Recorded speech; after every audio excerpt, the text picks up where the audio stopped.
cameraman looking at. Good morning. Welcome back. You're watching Daybreak on Citizen Television. Thank you for staying with us. Time to discuss the Social Protection Conference that will be starting next week here in the country. And with me in studio is Jen Munyanga. She is the Director, National Social Protection Secretariat, the State Department for Social Protection. Good morning, Jen, and thank you for making time. Good morning, and thank you for having me here. The National Social Protection Conference is happening on Monday next week. What preparations have you laid down for this conference? Thank you very much. Preparations for this conference have been going on, and we have had multi-sector committees that include government officials, the non-state actors, the civil society, and the UN agencies. So this is something that we have been planning, and is a culmination of some other two earlier conferences that were held in 2015 and 2018. Yes, so it's something that has been in the pipeline. Mm-hmm. Yeah. And from reports, we understand that there are substantial gains, although not fully to 100%. What are the specific issues that you can outline in terms of the gains made in social protection and welfare schemes in the country? We've made tremendous strides in terms of social protection. I think we all know social protection is the time it's picking up in most of our African countries, and Kenya is no exception. We've made gains in that we have had new programs that have come up. When you look at the way the social protection sector is structured in Kenya, we basically look at three components of the social protection. We have the social insurance, which includes the NHIF. We have the social security, which includes the NSSF. And we have the social assistance, which includes the cash transfers that the State Department for Social Protection is mandated to do, or which it does. Now, part of what we have gained so much in this process, in the social assistance, we've realized that dispensing cash alone is not giving us the outcomes that we envisage as a country. And in the process, we have come up with new programs that we want to intertwine with the cash transfer to see whether we can get better results. Under these, we have programs like one we are calling the economic inclusion, where we are trying to see if we give cash to our beneficiaries with mentorship in business to see whether they can graduate from poverty. Will we get better results from that? We also have a nutrition improvement through Cash and Health, a nutrition program that we are giving top-up to our cash transfer beneficiaries, households who have a pregnant woman or a child who is under 2.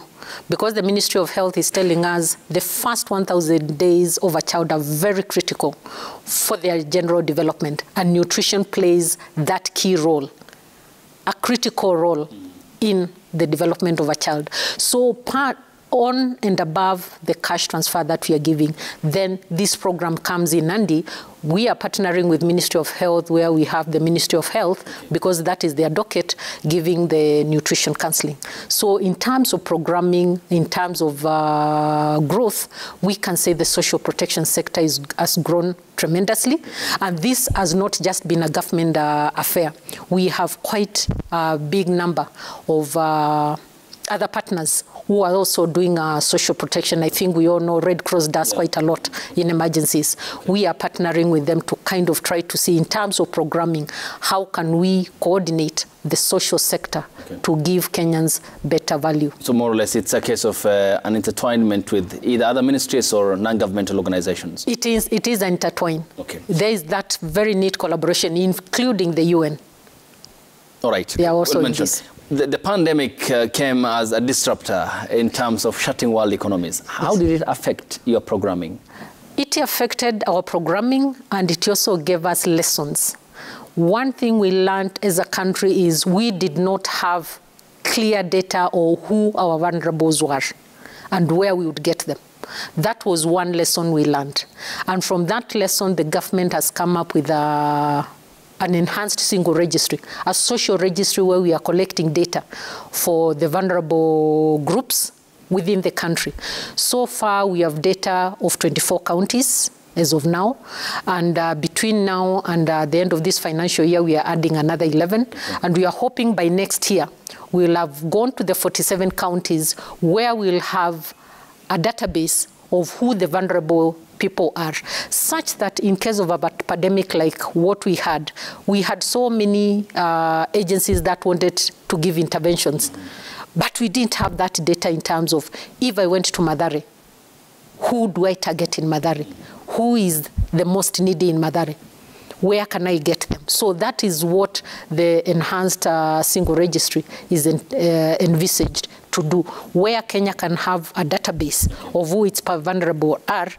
And the other thing that maybe I would also want to bring to fall is, in this single registry, we are even having counties who are asking for our data for their health, to use it to target people who need to be provided with health insurance. So that we build on that, and I'm sure we'll be able to make greater strides in terms of how we intervene in cases of... Okay, when the counties ask for that very crucial data, as you have mentioned, yeah, how then do you forestall duplication of interventions between what the national governments can do and what the national government can do? The essence of this data is to actually limit what we call the double dipping, where people are benefiting from multiple programs. Because when the county government comes for the data from us, we have the data sharing protocols that must be signed. And we are giving them data or showing them who is where. And from there, we are also from our system able to sieve and see who is benefiting, for example, from the cash transfer from government.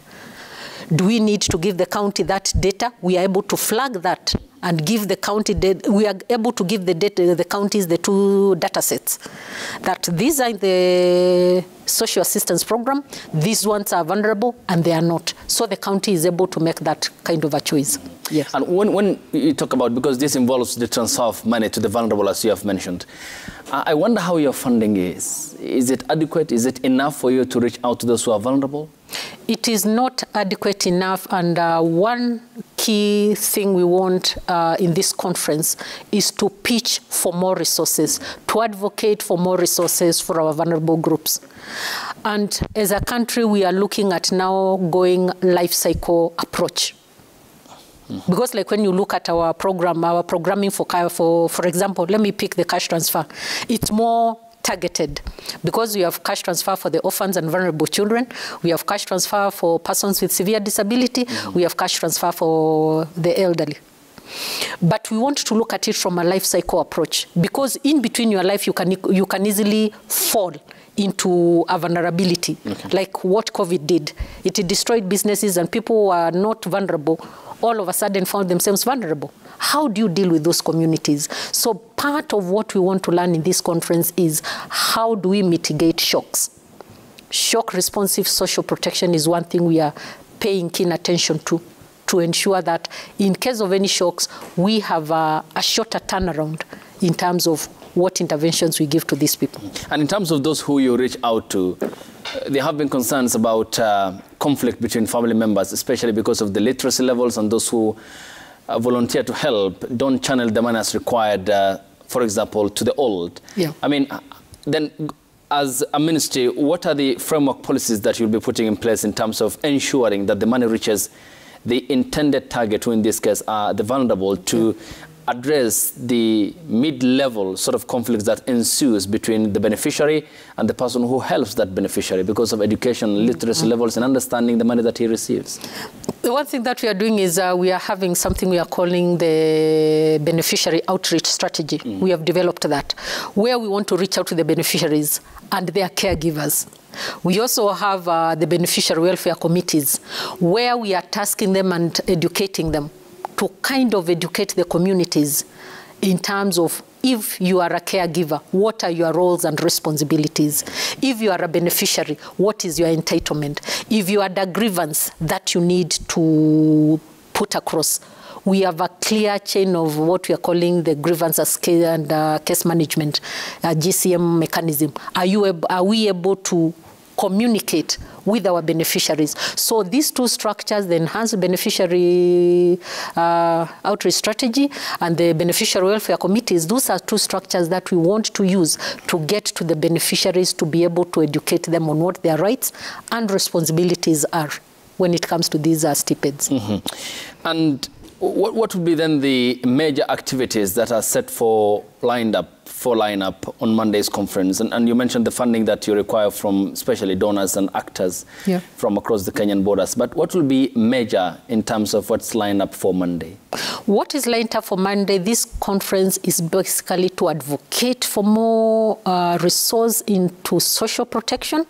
It is also meant for us to learn, like, what did countries do right?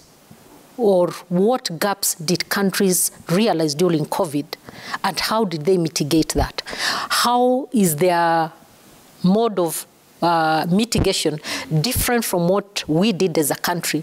And what can we learn in terms of programming when it comes to shock responsive social protection? And remember, for this conference, we are looking at integrated and responsive shock protection, social protection, where we are saying dispensing cash alone, like I've earlier said, is not giving us the results we want. What other programs can we include in social protection as a sector? Because you're also, even as you sit here, you're also a beneficiary of social protection. Because I believe you have an insurance, health insurance, NHIF. That is social protection. But you know, in most cases, when you look at social protection, you look at it as the dispensing of cash. That is not what social protection is. It's wider than that. So this conference, we are bringing in people from across the world. We will be able to learn, and that will also enable us program better. Like, for example, now part of what we want to learn is on the universal coverage. We are piloting a program we are calling the Universal Child Benefit. We also want to learn from countries that have done this. How have they done it? Because, like we've said, the children form the base of what this country is going to look like in the future. When you look at the Cost of Hunger Report 2014, we are told we lost 373 billion to childhood malnutrition as a country.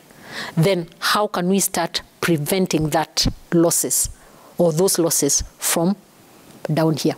That is one of the things we want to look at. Okay, and you said it's an initiative that will look beyond the money that you normally send to the beneficiaries. Yes. And then are there specific itemized issues that you have identified beyond the plan, and which might inform your next course of action to supplement the money that you are sending to the vulnerable already? The next course of action for us is the programming. How do we design our programs? Because, like I've said, social protection is just not about cash. How can we ensure that we have more people in NHIF? How can we ensure we have more people in NSSF? How can we bring in complementary programs that can make people graduate from poverty as a country, so that the dependency on social protection and the dependency on government is lessened, that we are able to do things on our own as Kenyans, and we are able even to secure our old age as Kenyans. That is basically where we are moving towards. And there is a distinction between the childhood and I mean, the welfare that normally targets the old people within our demography. I mean, is this then an entire blanket that covers the country's population with no regard for how old you are or otherwise? Is it going to be a wholesale sort of a protection scheme that targets the general population? It will not be a wholesale scheme. We will definitely, because of our current state of the economy, we will definitely have to phase it. Like, for example, if we go for the universal child benefit, we can't cover all the children. So we have to sit and design and ask ourselves, do we start with the under 3 in vulnerable households, or do we start with under 3 across board? So those are discussions that in programming that must come into play. So it is like, what I'm saying is, we want to kind of see how do we program and what can we learn from countries that have done this better than us. Yes. And when you look at the context of Europe, many countries are social welfare states. You look at their healthcare schemes, as you have said, which covers their citizens. You look at education, of course, that's not your mandate. But what then will be specific lesson that you draw from countries majorly in Europe, which after the World War in 1942 had developed into a social welfare states, majorly that's almost 80 to 90% of the countries in Europe. Is that where we are heading as per your projections and the policies that you are laying down as a ministry? That is where we are heading, we are projecting. And like I've said, it will definitely have to be faced. We can't blanketly say in another 5 years we'll have covered everybody. No, we will definitely have to face it. And in programming, that is where the design of this becomes a critical aspect in terms of how we move forward. Yes. And Jane Munyanga, we look forward to the conference that will start on Monday and end on Wednesday. That will be Thursday. A three-day conference here in the county of Nairobi. At Kenya School of Government. Thank you so much. And we welcome, and we thank you so much for coming and sharing with us some of the snippets and the expectations that we have from the conference that will be happening between Monday and Wednesday, and the ministry laying down some of the policy processes it says that will help the country become a social welfare state. Many thanks for your time. Jane Munyanga is the National Social Protection Secretariat, the State Department for Social Protection. She is the Director, National Social Protection Secretariat at the State Department for Social Protection. Thank you so much for making time. Thank you so much for having us. Okay. And we greatly appreciate it. We look forward to the conference. And you're most welcome to the conference. Asante sana. Thank you. Thank you so much for watching the broadcast. The hashtag on Twitter has been Daybreak. The SMS code is 22422 at Citizen TV Kenya and at Ayub Abdikadir. At Willis Raburu will be up next, and the broadcast continues with the Level Up Friday, and we'll see you by the grace of God next week on Wednesday. Bye for now.